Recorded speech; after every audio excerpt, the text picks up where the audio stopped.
Bonjour mes amis, un grand bonjour, que Dieu vous bénisse tous et que lorsque vous irez à l'église aujourd'hui, alors que vous ayez votre rencontre personnelle, individuelle avec Dieu à travers le baptême du Saint-Esprit. Le Seigneur Jésus a dit « Je suis la porte ». Je suis la porte. La porte de quoi? La porte du royaume de Dieu.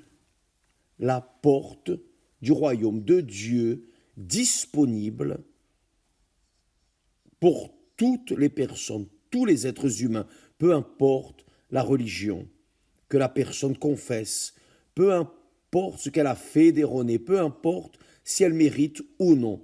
Ce qui compte est le suivant. Je suis la porte, a dit le Seigneur Jésus. Si quelqu'un entre par moi, il sera sauvé, il entrera et il sortira et il trouvera des pâturages. Si quelqu'un entre par moi, il sera sauvé, il entrera et il sortira et il trouvera des pâturages. Parce qu'il est la porte du royaume de Dieu qui est l'abri de ceux qui croient en lui. Lorsque nous croyons dans le Seigneur Jésus, lorsque nous croyons sincèrement, automatiquement, c'est cela même, automatiquement, nous sommes pardonnés, nous sommes sauvés, parce que le salut ne vient pas par les mérites, ne vient pas parce que nous faisons de bon. Le salut vient par la foi dans le Seigneur Jésus. Lorsque la personne croit dans le Seigneur Jésus, elle est sauvée, elle est pardonnée. Et lorsqu'elle est pardonnée, alors elle sent immédiatement la paix. Elle a la paix avec elle-même et par-dessus tout avec Dieu. Parce que le Seigneur Jésus lui donne le pardon. Vous savez, le pardon apporte la paix. Imaginez, lorsqu'une personne est menée devant le juge et le juge ne la condamne pas mais la pardonne, quelle est la joie, la félicité de cette personne parce qu'elle n'a pas été condamnée. Les personnes sont condamnées dans le monde par leur propre conscience, elles sont condamnées par leurs propres attitudes, par leurs propres péchés. Pour cela, la Bible dit que le prix, le salaire du péché est la mort. C'est la mort parce que la personne est condamnée par sa propre conscience. Lorsqu'elle est condamnée par la propre conscience, alors vient la dépression, l'anxiété, la peur, vient tout ce qui existe de mauvais dans ce monde, parce que c'est le royaume du monde, c'est le royaume du mal, c'est le royaume de Satan, c'est cela même, c'est le royaume du diable, et dans le royaume du diable, tout est valable, vol, mensonge, tromperie, corruption, assassinat. C'est pour cela que vous voyez ce monde rempli de haine, de misère, de disgrâce, des personnes qui meurent, qui ont faim, qui sont assassinées. Enfin, un enfer qui arrive dans ce monde, l'enfer, dans le monde entier, l'enfer se produit. Ça ne sert à rien que la personne ait de l'argent, car les riches sont ceux qui se suicident le plus, parce qu'ils sont condamnés par eux-mêmes, à cause du fait de ne pas avoir été absous, pardonnés. Mais ils n'ont pas été pardonnés par Dieu. Pourquoi? Parce qu'ils n'ont pas eu la foi en la porte qui s'est ouverte pour qu'ils puissent entrer dans le royaume de Dieu. C'est le royaume du monde où existe la mort, la séparation de Dieu. Mais quand la personne croit dans le Seigneur Jésus, Ce n'est pas avoir une religiosité. Ah, je suis ceci ou cela. Ah, je ne fais de méchanceté contre personne. Vous pouvez être la personne la plus charitable et bonne du monde. Dieu va aimer cela. Mais si vous ne croyez pas en son Fils, vous serez condamné. Il n'y a pas d'autre solution. Car il a donné l'âme, il a donné le corps, il a donné tout ce que Jésus était. Il l'a donné pour mourir, être sacrifié pour vous, pour moi, pour nous tous au calvaire, pour que nous puissions avoir le pardon et par conséquent le salut. Laissez-moi vous dire une chose que peut-être vous ne comprenez pas. La personne dit, mais je suis loyal, je ne fais de mal à personne. Ça, c'est notre obligation. C'est mon obligation d'être bon. Mais ce n'est pas acceptable devant Dieu d'être mauvais, injuste, cruel, menteur. Ce n'est pas acceptable. Dieu n'accepte pas. Pourquoi? Parce que Dieu est bon. Dieu est justice. Dieu est vérité. Dieu est tout ce qui est parfait. Justice.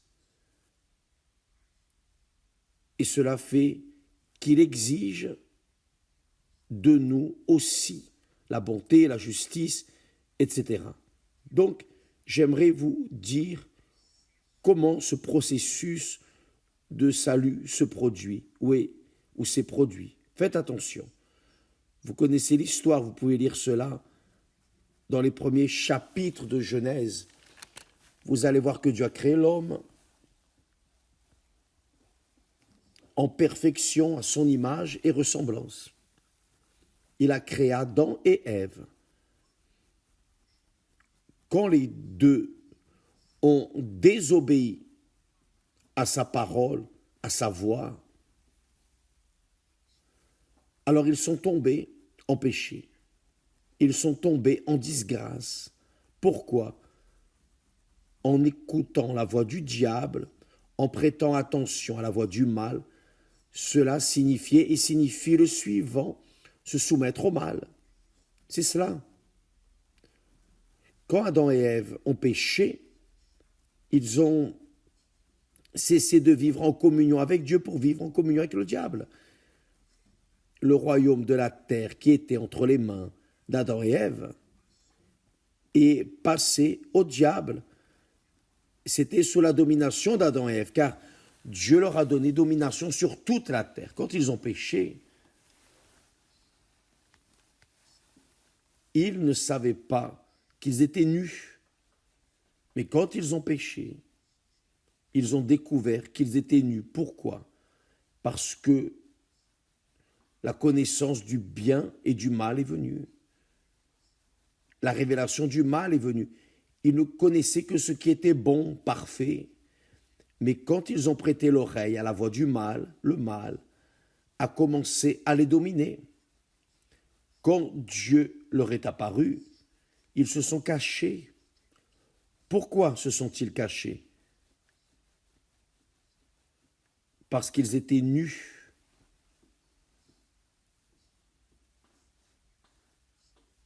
Et ils s'étaient rebellés contre la parole de Dieu. Donc, qu'est-ce que Dieu a fait?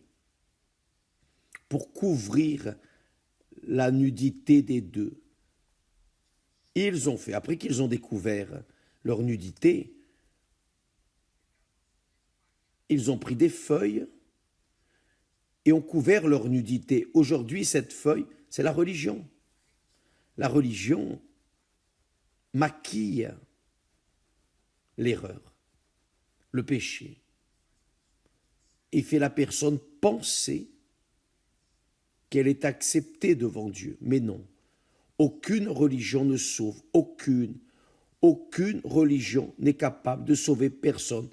La feuille a une durabilité petite. Après, elle tombe, elle pourrit, elle sèche. Donc, il faut faire une autre feuille. Donc, ils avaient, pour couvrir le péché d'Adam et Ève, Dieu a dû tuer un animal, lui enlever la peau, la fourrure, et faire un vêtement qui durerait pour toujours.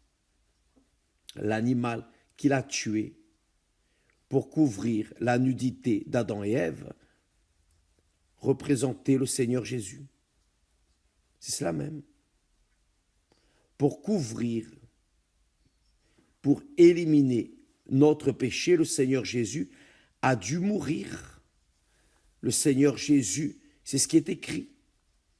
Parce que Dieu a tant aimé le monde qu'il a donné son Fils unique. Il a donné son Fils unique afin que quiconque croit en lui,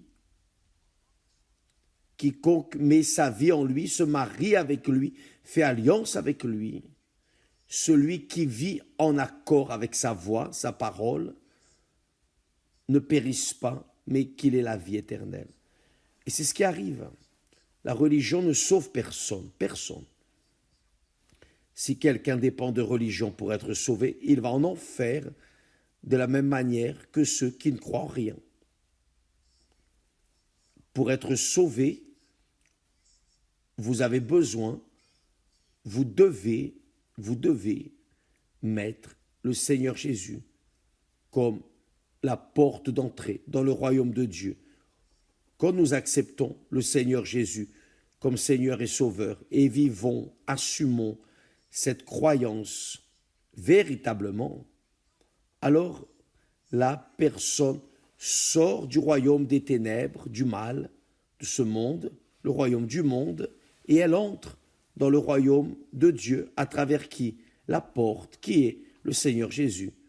Quand vous entrez dans le royaume de Dieu, se produit ce que dit l'apôtre Paul, conduit par le Saint-Esprit.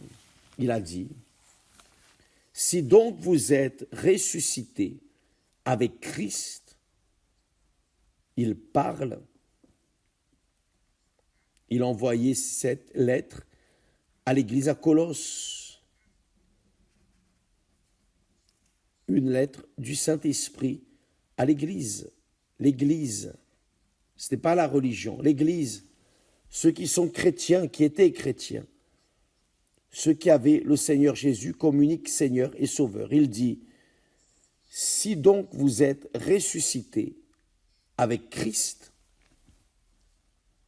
c'est-à-dire quand la personne sort du royaume de la mort, du monde, et entre dans le royaume de Dieu, à travers le Seigneur Jésus, ça ne peut être qu'à travers lui, elle sort du royaume du péché et entre dans le royaume de la vie éternelle. Elle sort du royaume de la mort, du royaume du monde. Il existe la mort, la figure de la mort est réelle. Mais quand la personne entre dans le royaume de Dieu, à travers sa foi, sa vie en Jésus, il est le premier dans sa vie, avant son père, sa mère, ses frères, ses enfants, sa famille, sa réputation, son argent, sa condition sociale, peu importe. Le Seigneur Jésus devient premier, son sauveur. Alors, cette créature née, elle est ressuscitée dans le royaume de Dieu. Le royaume de Dieu, c'est un royaume spirituel, le royaume du Saint-Esprit. Et quand la personne naît dans le royaume de Dieu, elle est scellée, elle est née du Saint-Esprit. C'est le Saint-Esprit qui engendre cette personne pour vivre dans le royaume de Dieu. Ce royaume de Dieu n'est pas visible. Le Seigneur Jésus a dit cela. Le royaume de Dieu ne vient pas avec une apparence visible, car le royaume de Dieu est en vous. En d'autres mots, le royaume de Dieu est disponible en vous. Si vous acceptez le Seigneur Jésus comme unique Seigneur et Sauveur, par-dessus tout dans ce monde, il devient votre Seigneur, votre Dieu. Alors, vous continuez à obéir à sa voix, alors vous sortez du royaume des ténèbres, du royaume du monde, et vous entrez dans le royaume de Dieu. Une fois que vous entrez dans le royaume de Dieu, vous êtes ressuscité. C'est pour cela que lorsque la personne reçoit le baptême du Saint-Esprit, elle est la personne la plus heureuse de la terre. Pourquoi? Parce que elle est née de nouveau. Ses péchés sont terminés. En Jésus-Christ, elle a obtenu l'éternité. Elle a obtenu le royaume de Dieu. Donc le Saint-Esprit dit, si donc vous êtes ressuscité avec Christ, cherchez les choses d'en haut, où Christ est assis à la droite de Dieu. Attachez-vous aux choses d'en haut et non à celles qui sont sur la terre, car vous êtes morts. Qui entre dans le royaume de Dieu, qui vit dans le royaume de Dieu, est mort pour celui qui vit dans le royaume du monde. Tout comme celui qui est vivant dans le royaume du monde est mort pour le royaume de Dieu, est mort pour Dieu. C'est cela. Donc, vous, moi, chacun de nous, n'a qu'une option, ou le royaume de ce monde, ou le royaume de Dieu. Qui vit dans le royaume du monde est soumis à la mort, à la destruction, à la haine qui existe dans ce monde, les injustices, les calomnies, les persécutions. Qui vit dans le royaume de ce monde est soumis à toute la pourriture de l'enfer. Et c'est pour cela qu'existe l'enfer, c'est pour cela que ce monde est un enfer. Pourquoi? Parce que c'est le monde dominé par l'enfer, par le diable. Maintenant, qui entre dans le royaume de Dieu, c'est-à-dire laisse le royaume du monde, meurt pour le royaume du monde et ressuscite dans le royaume de Dieu, celui-là a la paix, la joie, car il vit dans le royaume de Dieu. Et ça, seul le Saint-Esprit peut le faire à travers la nouvelle naissance. Mais qui baptise du Saint-Esprit, qui donne le Saint-Esprit, c'est le Seigneur Jésus, c'est lui qui baptise du Saint-Esprit. C'est lui qui fait la personne passer par la porte qui est le Seigneur Jésus et entrer dans le royaume de Dieu. Et quand la personne entre dans le royaume de Dieu, naturellement, elle pense aux choses d'en haut. Elle pense, elle médite, elle a plaisir dans les choses de Dieu. C'est pour cela qu'existe l'Église. L'Église du Seigneur Jésus n'est pas une institution. L'Église du Seigneur Jésus n'est pas une entreprise physique. Non, l'Église du Seigneur Jésus est formée par tous ceux qui ont ressuscité dans le royaume de Dieu. Donc, contre cette Église, l'Église des ressuscités, l'Église du royaume de Dieu, contre cette Église, le diable ne prévaut pas. Le diable perd, car c'est l'Église de la lumière, l'Église de la justice, l'Église de la conscience pure, lavée, l'Église de la paix. Donc, l'Église de notre Seigneur et Sauveur Jésus-Christ est composée de personnes qui sont sorties du royaume des ténèbres, du royaume du monde et sont nées de nouveau à travers le baptême du Saint-Esprit. Seul le Saint-Esprit peut faire cela. Donc, mais il ne le fait que lorsque la personne sincèrement, véritablement se donne corps, âme et esprit au Seigneur Jésus. Alors le Saint-Esprit engendre en elle une nouvelle créature. Elle est ressuscitée et une fois ressuscitée, elle commence à vivre naturellement dans le royaume de Dieu. Et là, elle a la paix. Elle vit en paix. Même en vivant dans ce corps d'argile, dans ce monde, mais elle est insérée dans le royaume de Dieu. Le royaume de Dieu n'est pas vu par ceux qui vivent dans le royaume des ténèbres, mais qui vit dans le royaume de Dieu sait, reconnaît, a le discernement d'identifier qui est frère et qui n'est pas frère. Car tous ceux qui sont dans le royaume de Dieu sont frères en Christ Jésus notre Seigneur. Et tous ont l'Esprit de Dieu.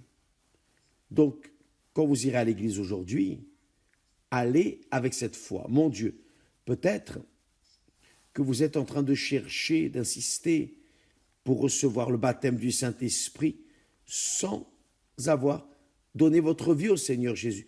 Vous ne serez jamais baptisé. Vous devez donner votre vie. Vous devez laisser le monde, abandonner le royaume du monde. Vous devez obligatoirement laisser le royaume du monde pour pouvoir entrer dans le royaume de Dieu. Vous ne pouvez pas entrer dans le royaume de Dieu encore avec un pied dans le royaume du monde.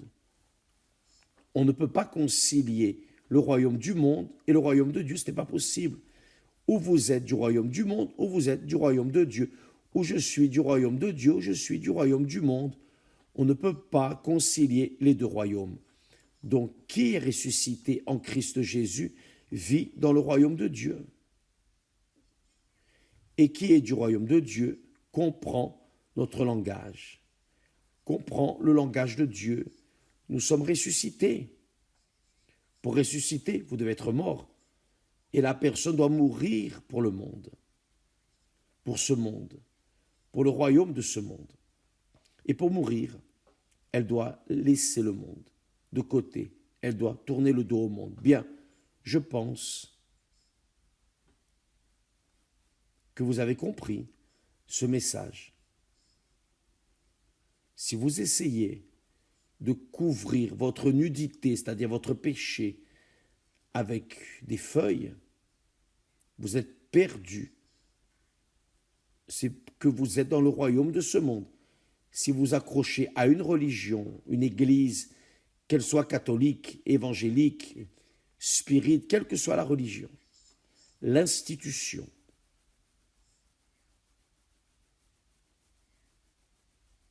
si elle est une religion de Dieu, j'ai la certitude que vous allez vous tromper, car ce n'est pas la religion qui sauve. Elle ne sauve pas, la religion ne sauve pas. Dieu n'a pas créé la religion. Qui a créé la religion? C'est le diable qui a donné l'idée à Adam et Ève de faire la feuille. La religion est comme la feuille. Elle a une durabilité brève dans ce monde. Mais le royaume de Dieu a le sceau, le tampon, la garantie du Saint-Esprit que la personne est de Dieu. C'est pour cela que l'apôtre Paul dit aussi, dirigé par le Saint-Esprit, dit que quand la personne a le Saint-Esprit, l'Esprit lui-même, le Saint-Esprit, témoigne, confirme en elle qu'elle est enfant de Dieu. Elle cesse d'être enfant de ce monde pour être enfant de Dieu, enfant de Dieu. Si donc vous êtes ressuscité avec Christ, c'est-à-dire si la personne réellement est née de nouveau, vit dans le royaume de Dieu, alors elle n'a d'intérêt que dans les choses d'en haut. Elle n'a d'intérêt que dans les choses du royaume de Dieu. C'est glorieux. Vous qui êtes nés de Dieu, comprenez parfaitement ce langage. Oui ou non? Mais qui n'est pas né de Dieu? Évêque, mais ceci et cela. Et là viennent ces petites questions. qu'on a envie de faire semblant de ne pas avoir entendu. Mais c'est ça. Si vous voulez naître de nouveau, mes amis, au lieu de questionner et demander, vous devez embrasser la foi dans le Seigneur Jésus, car lui seul peut vous sauver, personne d'autre. La religion ne sauve personne, et vous le savez. La religion ne sauve personne. Ce qui sauve, c'est notre Seigneur Jésus-Christ. Et cela est fait par la foi. La foi dans le Seigneur Jésus-Christ nous rend justes devant Dieu et donc entrer dans le royaume de Dieu et donc être pardonné. Le salaire du péché, c'est la mort. Donc cela arrive dans le royaume de ce monde. Mais le salut, c'est le salaire de ceux qui sortent du royaume des ténèbres, qui ont le Seigneur Jésus comme unique Seigneur et Sauveur, se marient avec lui, véritablement, assument la foi dans sa parole et commencent à vivre avec lui. Que Dieu vous bénisse, qu'aujourd'hui soit le jour de votre naissance pour vous qui n'êtes pas encore entrés dans le royaume de Dieu, qui n'êtes pas encore ressuscités, vous qui continuez mortes dans vos délits et péchés, vous qui êtes en train de vivre dans le royaume de ce monde, qu'aujourd'hui soit votre jour d'entrée dans le royaume de Dieu. Quand vous entrerez, vous serez la personne la plus heureuse de la terre. Que Dieu vous bénisse et à demain, au nom du Seigneur Jésus. Grâce à Dieu.